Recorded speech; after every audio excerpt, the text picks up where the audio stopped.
Police ભરતીમાં interested ઉમેદવારો, police recruitment, police ભરતી, પોલીસ વેકેન્સીમાં જે પણ ઉમેદવારો અરજી કરવા માંગે છે અથવા તો આવનારા દિવસોની અંદર upcoming police recruitment, upcoming Gujarat police recruitment, upcoming India level પર પોલીસ જે પણ રિક્રુટમેન્ટ વેકેન્સીમાં ઇન્ટરેસ્ટેડ એવા ઉમેદવારો ઇન્ફોર્મેશન પોલીસ ભરતી રિલેટેડ મેળવવા માંગે છે તો આપણા યુટ્યુબ પ્લેટફોર્મને જરૂરથી જોઈન કરી લે.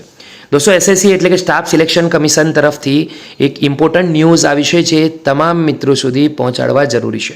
ચલો આગળ વધીશું કે આ ઇન્ફોર્મેશન શું છે અને ઉમેદવારોને એમાંથી શું ફાયદો, શું નુકસાન અથવા તો કઈ જાણકારી જાણવા મળશે.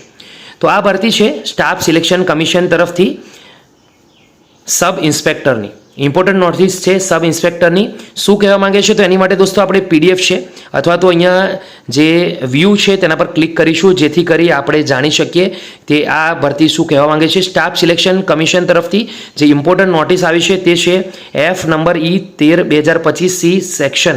Candidate R inform that the notice of sub-inspector in Delhi Police and Central Armed Police Force Examination 2025. દોસ્તો, આ જે ભરતી છે તેને લઈને જે મહત્વની અપડેટ છે which was tentatively schedule to be publish on 16 June.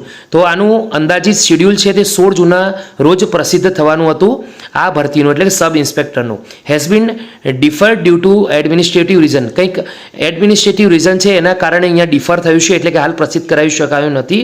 The date of publication of the notice Bing finalise in consultation with the user department. જે યુઝર ડિપાર્ટમેન્ટ છે એના જોડે કન્સલ્ટન્ટ કરશે એના પછી જાહેર કરવામાં આવશે. All the candidate are there for advise to keep a close watch on the website of the commission. તો આ વેબસાઇટ છે તેના પર પર્ટિક્યુલરલી તમારે રેગ્યુલર જોતા રહેવું પડશે. જો ના જોતા રહેવું પડતું હોય તો આપણા યુટ્યુબ પ્લેટફોર્મને જોઈન કરી લેજો તો જ્યારે નોટિફિકેશન આવશે તમે ચેક કરી શકશો.